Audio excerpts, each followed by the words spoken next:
오늘은 낮엔 해처럼 밤엔 달처럼 이란 제목으로 함께 말씀을 나누어 보고자 합니다. 흔히 사람이 세 종류의 사람이 있다고 합니다. 꼭 필요한 사람, 있으나 마나한 사람, 없으면 좋을 사람.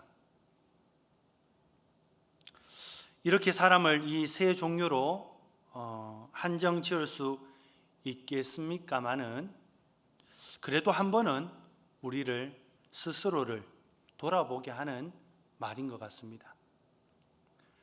그렇다면 여러분은 어떤 사람입니까? 나는 다른 사람들에게 어떤 사람으로 비춰지고 있습니까? 다른 사람이 여러분들을 어떻게 생각하고 있습니까? 사실 어떤 사람이 다른 사람의 마음에 속 든다는 것은 어려운 일입니다. 사람마다 기준이 다 다르기 때문입니다. 어떤 사람이 A라는 사람에게는 그렇게 좋을 수 없습니다. 그렇게 잘해줄 수 없습니다. 정말 괜찮은 사람이라고 칭찬합니다. 그러나 B라는 사람의 눈에는 별로 좋은 사람이 아닐 수 있습니다.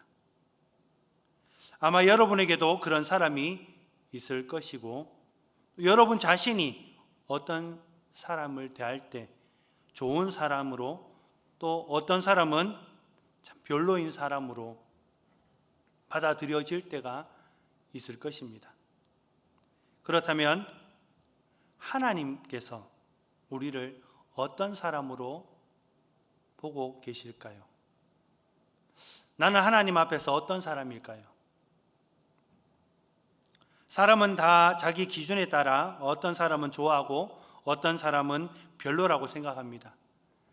각자의 기준과 선호도와 취향에 따라 다르기 때문입니다. 이렇게 각각 다 다른 사람의 마음에 드는 것은 쉽지 않은 일인데, 하나님의 마음에 드는 것은 어떤 사람일까요? 하나님은 어떤 사람을 좋아하실까요? 하나님이 보시고 마음에 들어하는 사람은 어떤 사람일까? 나는 하나님 앞에 어떤 사람으로 보여지고 있을까?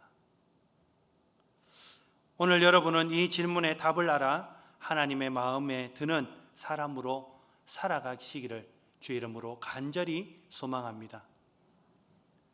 먼저 우리 함께 찬양을 한 장 부르기를 원합니다. 낮엔 해처럼 밤엔 달처럼. 우리 1절을 한번 같이 불러보기를 원합니다. 찬양의 가사를 잘 생각하시면서 불러봤으면 좋겠습니다.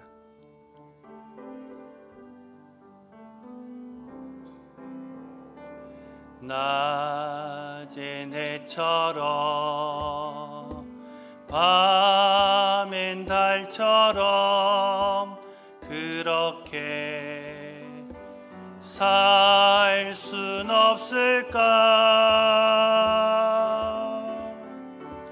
욕심도 없이 어두운 세상 비추어 온전히 남을 위해 살듯이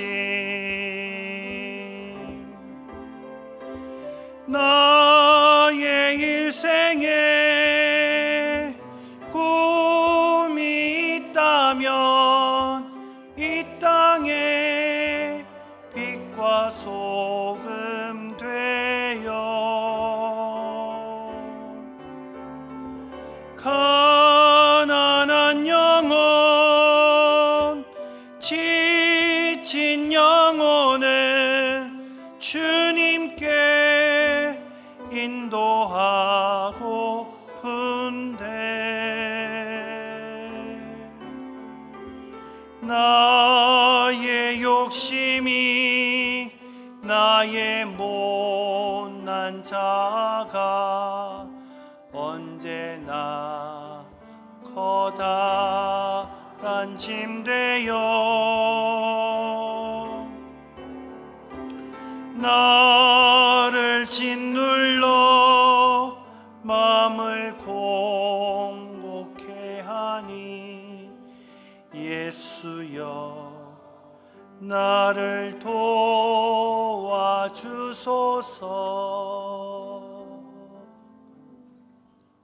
아멘. 이 찬양을 부르시는 동안 나는 하나님 앞에 어떤 사람인가 아마 우리 스스로는 다 알고 계실 것 같습니다. 이 찬양은 최영덕 간사님의 찬양입니다. 이분이 최영덕 간사님이십니다. 최영덕 간사님은 지금 대전의 어부동이라는 곳에서 26년째 보리수와 슈퍼 복분자를 키우면서 농사를 지으면서 살고 계십니다. 그는 1960년 12월 25일 생으로 포항에서 첩외자식으로 태어났습니다. 어머니는 간사님이 4살 때 남편의 폭행으로 인해서 그것을 이기지 못하고 집을 나가버리셨습니다. 그는 늘 증오의 삶을 살았습니다. 4살 때 자신을 버리고 도망간 어머니를 증오하고 불우한 인생을 증오했고 가정을 이렇게 만든 아버지를 증오하며 살았습니다. 그러던 어느 날 고등학교 1학년 때 그에게 빛이 임했습니다. 한 친구가 교회 가면 여자친구들이 많다고 하는 말에 넘어가 교회에 나가게 되었습니다. 그리고 그는 하나님을 영접하게 됩니다. 이 소식을 알게 된 집에서 불교의 집안으로 태어났던 그 가정에서 아버지가 한 가정에 2 종교는 안 된다 하시면서 가문에서 내쫓아버렸습니다. 그리고 그가 고3 때 류마티스 관절염으로 고통의 날을 연속으로 살고 있었습니다. 학교도 가지 못할 정도로 병은 낫지 않았습니다. 그래서 고3인 그때 눈물을 흘리며 학교를 그만두었다고 합니다. 그리고 기도원으로 들어갔습니다.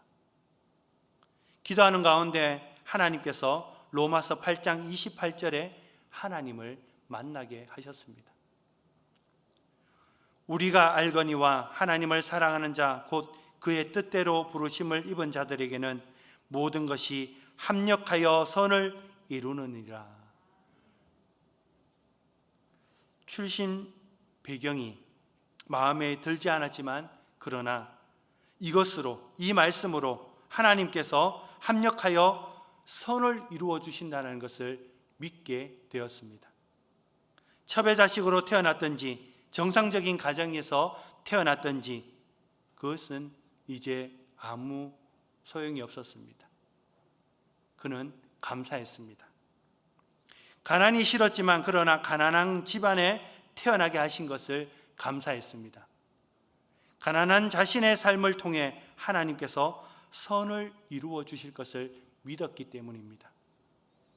나에게 있는 불치병, 루마티스 관절염을 주신 것도 감사하며 고백했습니다. 그리고는 기도했습니다. 낫게 하여 주시옵소서. 그러면 하나님의 일을 하는데 사용되어지겠습니다 라고 기도하고는 다시 하나님께 기도했습니다. 하나님, 낫지 않아도 하나님의 뜻인 줄 알고 감사합니다. 모든 것이 하나님의 은혜임을 깨닫게 하신 것이었습니다. 자신의 모든 것을 비관했던 삶이 이제는 하나님을 통해 선을 이루신다는 강한 믿음으로 바뀌게 되었던 것입니다. 그런 그에게 하나님께서 선을 이루어 주셨습니다. 류마티스 관절염으로 학교도 포기하고 기도하며 주님께 매달렸던 그에게 언제 나았는지 그의 다리가 다 나았고, 또한 불신 가정에 하나님께서 놀랍게 이루어 주신 선, 은혜는 간사님의 아버지가 모든 가족에게 선포했습니다. 오늘 이후로 용덕이는 예수를 믿는다라고 선포했습니다. 그리고 자신을 키워주던 어머니가 다음날 예수님을 믿게 되었습니다. 모든 가족이 하나님을 믿고 믿음의 가정이 되었던 것입니다. 수많은 기도의 응답을 주셨습니다. 이후에 25살이 되던 그때에 많은 재능을 주셨습니다. 그림 그리는 재주, 글 쓰는 재주, 또 음악적인 재주, 글씨를 쓰는 재주. 그래서 그는 성가 악보를 만들었습니다. 먹고 사는 것, 누군가가 알아봐 주는 것 관심이 없었습니다. 오직 주님이 주신 재능으로 자신에게 주어진 일을 최선을 다하는 그런 모습만 보였던 것입니다. 그래서 만든 찬양집 시리즈가 찬미예수 시리즈를 발간하게 되었습니다. 한국교회 그 당시 성가곡의 전성시대를 맞이하게 되었습니다. 찬미예수 찬양집 가정마다 한두 권씩 다 있으시죠? 저희 집에도 몇 권 있는 것 같습니다. 제가 청소년 시절 때 많은 찬양을 이 찬양집을 통해서 많이 불렀습니다. 은혜도 많이 받았습니다. 찬양이 한국교회에 널리 퍼지며 월요 정기 찬양 집회의 인도자로 섬기며 복음 전도자로 쓰임받게 되었던 것입니다. 1회 때부터 손으로 문서 선교지를 만들어서 그림도 글도 직접 그리고 서서 발행했던 시간들 지나서 언제부턴가 매월 13만 부를 발행하는 놀라운 일들을 또 경험하게 하셨습니다. 낮엔 낮, 해, 밤, 달이라는 월간지가 있습니다. 이 월간지 예전에 많이 보셨죠? 13만 부를 매달 발간했다고 합니다. 나중에는 대구 지역의 찬양 집회로 바뀌면서 더 많은 사람들이 모여 함께 찬양하는 놀라운 은혜를 보게 하신 것입니다. 간사님이 어느 날 2박 3일 집회에 참석하게 되었다고 합니다. 집회에 참가했는데 너무 지루한 것입니다. 매월 20회, 30회 복음을 전하던 자신이 그 누구보다 예수님에 대해서 많이 알고 있었고 또 자신이 예수 전문가인데 예수란 복음이란 듣고 있으니 언제 끝나나 하며 지루했다고 합니다. 도망갈 궁리만 찾고 있었다고 합니다. 그때 마침 방에 안경을 두고 온 것이 생각이 났습니다. 기회다 생각하고 안경을 찾으러 방에 들어갔다고 합니다. 그런데 방문을 열고 들어갔는데 자신이 사용한 화장실 앞에 고무장갑을 끼고 쭈그리고 앉아 그 변기를 닦는 한 노인을 발견하게 되었던 것입니다. 그는 그 노인을 보고 깜짝 놀라 덥석 주저앉았다고 합니다. 그분이 누구인지 알았기 때문입니다. 서울의 유명한 학장이었고 장로님이셨습니다. 그런 분이 자신이 사용한 변기를 청소하고 있었는데 그 순간 그 모습이 바로 예수님의 모습으로 확 바뀌게 되었다고 합니다. 조금 전까지만 해도 자신이 예수의 전문가라고 생각했었고 강의가 지루하게 느껴져 도망갈 궁리를 했던 모습이 초라하게 느껴졌습니다. 그때 주신 말씀이 빌립보서 2장 5절 말씀이었습니다. 너희 안에 이 마음을 품으라 곧 그리스도 예수의 마음이니. 진정한 예수의 그리스도의 마음을 품으라는 말씀을 주신 것입니다. 그리고 그 다음에 6절 8절 6절에서 8절 말씀, 그는 근본 하나님의 본체시나 하나님과 동등됨을 취할 것으로 여기지 아니하시고 오히려 자기를 비워 종의 형체를 가지사 사람들과 같이 되셨고 사람의 모양으로 나타나사 자기를 낮추시고 죽기까지 복종하셨으니 곧 십자가에 죽으심이라. 아멘. 십자가에 달려 죽기까지 자기를 낮추신 것입니다. 그때까지 복음을 전하는 예수에 대해 전문가라고 생각했었습니다. 머리로, 이론으로 예수의 전문가였던 것입니다. 정말 예수님을 따라가는 삶이 무엇인가 하는 것을 몰랐던 것입니다. 교만하기만 하고 잘난 인간이 있었던 그 더러운 화장실을 청소하신 예수님의 모습을 발견하고 뼈에 새겼던 것입니다. 예수님이 제자들의 발을 씻기시며 내가 너희에게 이같이 했으니 너희도 이같이 하라는 예수님의 말씀처럼 우리도 그렇게 할 수 있기를 간절히 소망합니다.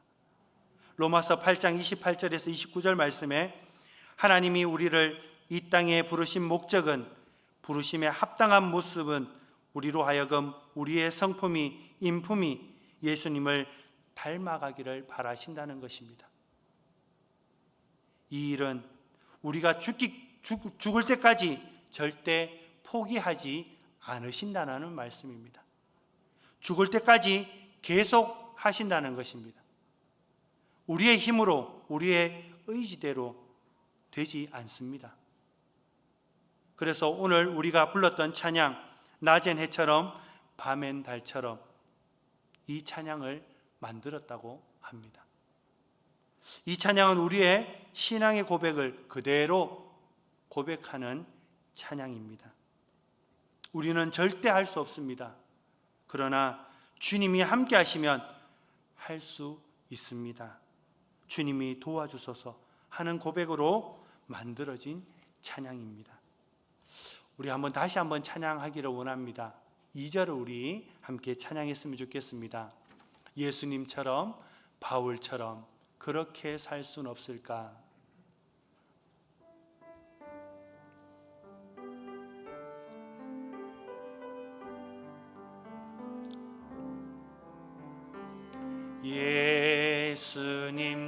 예수님처럼 바울처럼 그렇게 살 순 없을까? 남을 위하여 당신들의 온몸을 온전히 버리셨던 것처럼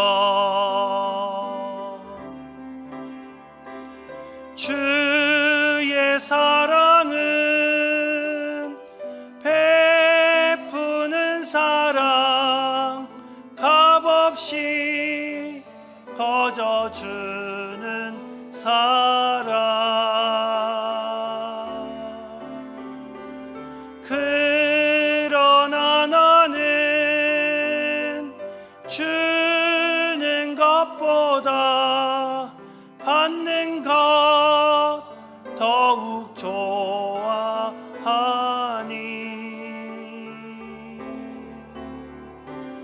나의 입술은 주님 닮은 듯하나 내 맘은 아직도 추하여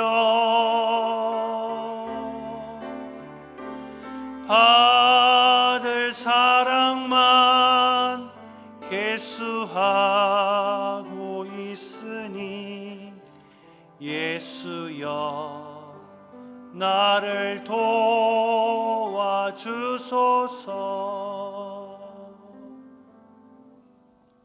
아멘. 예수여 나를 도와주소서. 이 고백이 우리의 고백이 되기를 소망합니다. 하나님은 오늘 우리에게 말씀하십니다. 낮아지라고. 하나님은 우리가 하나님 안에서 합력하여 선을 이루어 가시는 것을 원하고 계십니다. 예수님처럼 남을 위해 우리의 욕심을 버리라고 말씀하고 계십니다. 오늘 본문에 비방하지 말라라고 말씀하고 있습니다. 비방하지 말라는 말은 자신을 낮추라는 말입니다.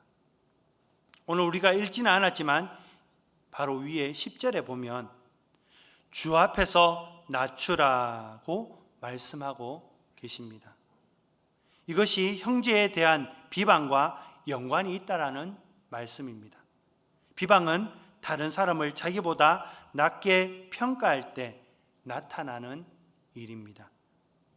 비방이란 원어로는 카타랄레오라는 말입니다. 카타는 반대 또는 적대라는 뜻입니다. 랄레오는 말하다, 말한다라는 뜻을 가지고 있습니다. 합해서 카타랄레오. 반대하는 말, 적대하는 언어라는 뜻입니다. 비방이란 상대방이 없는 곳에서 상대를 적대적으로 대하며 상대에게 변명할 기회도 주지 않은 채 그 상대에 대해 악하게 말하는 것이고 상대를 멸시하는 그런 말이라는 것입니다. 진실이든 거짓이든 타인에게 불리한 말을 하는 행위를 가리키고 있습니다. 남에 대해 비웃고 헐뜯는 말입니다. 그래서 다른 번역 성경에 헐뜯다라는 번역으로 나와 있습니다. 영어로는 백바이트. 박오일 집사님 맞습니까? 백바이트. 예. 뒤에서 물어뜯는 이것이 비방입니다. 이런 헐뜯는 것, 비방하는 말은 서로 다투게 만듭니다. 다투다 보면 서로 비방하게 되어 있습니다. 공동체를 무너뜨리는 것입니다. 하나님은 우리 믿음의 사람들이 서로 비방하는 것을 싫어하고 있습니다. 이 비방의 특성이 있습니다. 혼자서는 못한다는 것입니다. 꼭 누군가가 들어주는 사람이 있어야 비방할 수 있다는 것입니다. 미국의 모 전문기관에서 비방이 어떻게 확장되는가를 실험했다고 합니다. 5 식구가 모여있는 가정에서 막내가 없는 사이에 엄마가 막내를 헐뜯습니다. 비방합니다. 이 애는 늦잠 자고 식사 시간에 너무 시끄러워. 막내 때문에 온 가족이 피해를 많이 보고 있어 라고 비방을 합니다. 금세 아버지가 같이 비방을 합니다. 그리고 형과 누나도 같이 비방을 하더라는 것입니다. 이렇게 되면 이 4명은 비방을 통해서 연합이 된 것입니다. 금세 친하게 되는 것입니다. 하지만 시간이 좀 지나게 되면서 내가 없을 때 아버지도 내 욕을 하겠지, 엄마도 마찬가지고 형과 누나도 그렇게 할 것이다 라는 생각을 하게 되는 순간 서로의 신뢰는 깨어지고 마는 것입니다. 이것은 그냥 남을 헐뜯는 것으로 끝나는 것이 아니라 우리의 삶을 불안하게 하여 우리를 스스로 죽이게 만든다는 것입니다. 그래서 야고보는 하나님 앞에서 자신을 낮추어 형제를 비방하는 교만에 빠지지 말라고 권면하고 있습니다. 비방은 어느 한 사람을 겨냥하지만 그 결과는 공동체를 혼란하게 하고 공동체의 균형을, 질서를 파괴하게 만듭니다. 왜냐하면 모든 다툼과 분열은 비방으로부터 시작하기 때문입니다. 그래서 비방은 악한 것이고 비방하는 행위는 하나님을 대적하는 죄를 저지르는 결과를 낳는 무서운 죄가 됨을 우리는 기억해야 할 것입니다. 비방의 반대는 격려와 칭찬입니다. 우리 교회는 서로 격려와 칭찬의 말들로 가득 차시기를 간절히 소망합니다. 서로 격려하고 서로 높여주고 서로 위로해주고 서로 사랑하는 말로 가득하길 소망합니다. 다음은 판단하지 말라라고 말하고 있습니다. 재판관이 죄인에게 형을 확정하듯이 그 사람에 대해서 결정적인 말을 하는 것입니다. 예를 들어 저 사람은 못 써, 저 사람은 안 돼, 틀렸어, 희망이 없어, 이렇게 사람을 단정 짓는 것입니다. 좀 전에 비방의 특성은 혼자서는 하지 못하고 꼭 누군가 들어주어야 하는데, 그에 반해서 판단은 들어주는 사람이 없어도 얼마든지 혼자서도 가능하다는 것입니다. 어느 목사님의 경험담인데요, 성도 중에 한 분이 주일날 슬리퍼를 신고 왔다고 합니다. 그래서 처음에는 왜 그럴까 하고 했는데 한 달이 넘도록 계속 슬리퍼를 신고 오는 것이었습니다. 그래서 안 되겠다, 내가 한 소리를 듣더라도 이야기를 해야 되겠다 싶어서 성도님과 인사하는 가운데, 악수를 하는 가운데 슬리퍼를 쳐다봤다고 합니다. 그러자 그 성도님이 하는 말이, 목사님, 제가 발가락을 다쳐서 그런데 제가 발가락이 다쳐서 그렇습니다, 죄송합니다 하고 하니까 목사님이 그 후에 내가 맞았다고 생각했던 판단도 얼마든지 틀릴 수 있구나라는 것을 깨닫게 되었다고 합니다. 지난주에 있었던 일입니다. 모 권사님께서 저에게 이렇게 말씀하시는 겁니다. 목사님, 파마하셨네요. 고개를 숙이셨습니다. 방금 권사님께서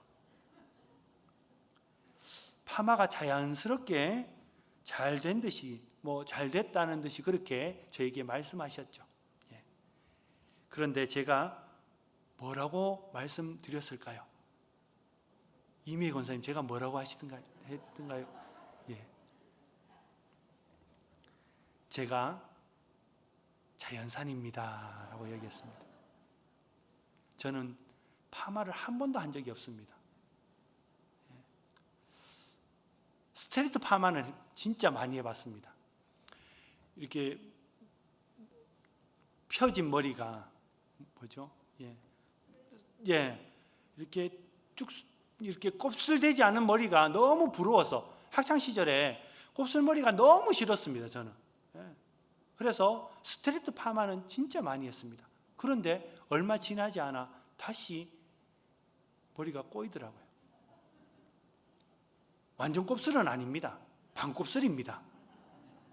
그래서 많은 분들이 부러워하시더라고요. 그런데 저는 아닙니다. 이런 예는 좋은 예입니다. 맞죠? 내가 맞다고 생각한 판단도 얼마든지 틀릴 수 있구나 하는 그런 깨달음을 주는 좋은 예입니다. 이런 예는 그렇게 나쁜 예가 아닙니다. 누구도 상처가 되지 않는 그런 웃고 넘어갈 수 있는 예이기 때문입니다. 그래서 괜찮습니다. 하지만 우리는 이렇게 좋은 예로 다른 사람을 판단하기보다는 하나님을 믿는 우리들을 우리의 계산 안에 넣는 것이 문제입니다. 율법을 지키는 것처럼 하지만 아주 교묘하게 포장하여 실상은 우리들을 우리의 계산 안에 넣고 있다는 것입니다. 그렇게 되면 사람을 판단하는 것을 넘어서 하나님보다 더 위에 앉아서 하나님의 말씀인 율법을 판단하는 재판장의 자리에 앉을 수 있다고 경고하고 있습니다. 그래서 12절에 보면 입법자와 재판자는 오직 하나님이시니 너는 누구간데 이웃을 판단하느냐라고 말씀하십니다. 사람의 깊은 사정을 아시는 분은 하나님밖에 없으며 우리의 눈으로 어느 누구도 평가할 수 없습니다. 11절에 먼저 서로 피차 비방하지 말고 말씀하면서 판단의 문제를 다루고 있습니다. 그러므로 판단하지 말라는 것은 비방하기 위한 판단을 하지 말라라는 것입니다. 파괴적인 판단을 하지 말라라는 것입니다. 비방하기 위하여 다른 사람에 대한 악의적인 판단을 하지 말라라는 것입니다. 어떤 것에 대한 가치를 판단을 말하는 것이 아니라 스스로 절대자가 되어 다른 사람을 비방하기 위한 판단을 말씀하고 있는 것입니다. 겉으로는 하나님의 말씀에 근거한 것처럼 보이지만 실제는 자신의 시기심이 기준이 된 것입니다. 비방하는 내면에는 항상 이기적인 욕망, 남보다 좀 더 낫다라는 욕망이 자리 잡고 있고, 남보다 나를 더 드러내고 싶은 욕망, 상대방을 눌러야 내가 이길 수 있다는 욕망이 자리 잡고 있다는 것입니다. 오늘 본문은 결론적으로 우리에게 이런 사람이 되지 말고 판단은 하나님이 하신다는 것을 깨달으라는 것입니다. 너희가 할 수 있는 것은 다른 사람을 존중하고 이해하고 합력하여 내 안에서 평안한 삶을 살라라고 말씀하고 계시는 것입니다. 사랑하는 우리 하늘다문교회 성도 여러분, 혹시라도 여러분들 중에 상대방의 악의적인 의도로 인해 비방을 받으며 힘들어하는 분이 있으신가요? 나는 주의 사랑으로 사랑하려고 하는데 자꾸만 상대방이 자기 이익을 위해 나를 모함하는 것처럼 느끼는 그런 분이 계신가요? 오늘 본문에서 야고보는 같은 믿음의 형제와 자매 사이에서의 비방을 말하고 있습니다. 하지만 사실 나를 모함하고 비방하는 이는 어디에라도 있을 수 있습니다. 교회이든 세상이든 불완전한 인간이 모인 곳에서는 언제라도 있을 수 있다는 사실을 기억하시기 바랍니다. 우리는 신앙의 사람들입니다. 믿음의 사람들입니다. 결국 신앙적으로 해결해야 합니다. 맞설 수도 없습니다. 그렇다고 외면할 수도 없습니다. 결국 하나님 안에서 방법을 찾아야 합니다. 그러나 여러분, 하나님께서는 다 알고 계시다는 것을 믿으시기 바랍니다. 사랑하는 하나님의 자녀가 주님의 말씀을 지키려는데 악한 세력이, 교만한 자들이 자꾸만 마음을 어렵게 만들고 나를 흔들어대는 것을 주님이 너무나도 잘 알고 계십니다. 그러니 두려워하지 마십시오. 담대함으로 주님 앞에 나오셔서 하나님 앞에 내려놓으시기 바랍니다. 하나님께서 기도하면서 그 억울한 마음, 그 답답한 마음 주님께 다 토로하시기 바랍니다. 주님께서 세상이 줄 수 없는 평안으로 나에게 응답해 주실 것입니다. 세상이 끊을 수 없는 사랑으로 나를 위로해 주실 것입니다. 세상에서 모함당하고 비방당하고 비방받는 사람들에게 예수님은 이렇게 말씀하십니다. 요한복음 16장 33절에 이것을 너희에게 이르는 것은 너희로 내 안에서 평안을 누리게 하려 함이라. 세상에서는 너희가 환난을 당하나 담대하라. 내가 세상을 이기었노라. 아멘. 이 말씀을 믿으십니까? 세상에서는 우리가 억울하게 비방을 당하여도 담대하라고 말씀하고 계십니다. 주님께서 세상을 이기셨다라고 말씀하십니다. 비방받는 우리에게 주 안에서 평안을 누리게 하시겠다라고 말씀하십니다. 우리 안에 이런 수치를 내려놓으시기 바랍니다. 기어이 이기려는 욕심, 손해볼 수 없는 욕심을 내려놓고 주님 앞에 엎드릴 수 있는 담대함, 그런 사랑하는 우리 하늘담은 교회 공동체 여러분들 삶 가운데 세상의 그 어떤 비방이 나를 공격해도 옳지 못한 말로 나를 모함하여도 그들을 닮지 않고 그들처럼 똑같이 되지 않고 오직 낮엔 해처럼 밤엔 달처럼 주님만 바라보며 믿음의 길을 걸어가시는 복된 삶이 되시기를 주의 이름으로 간절히 소망합니다.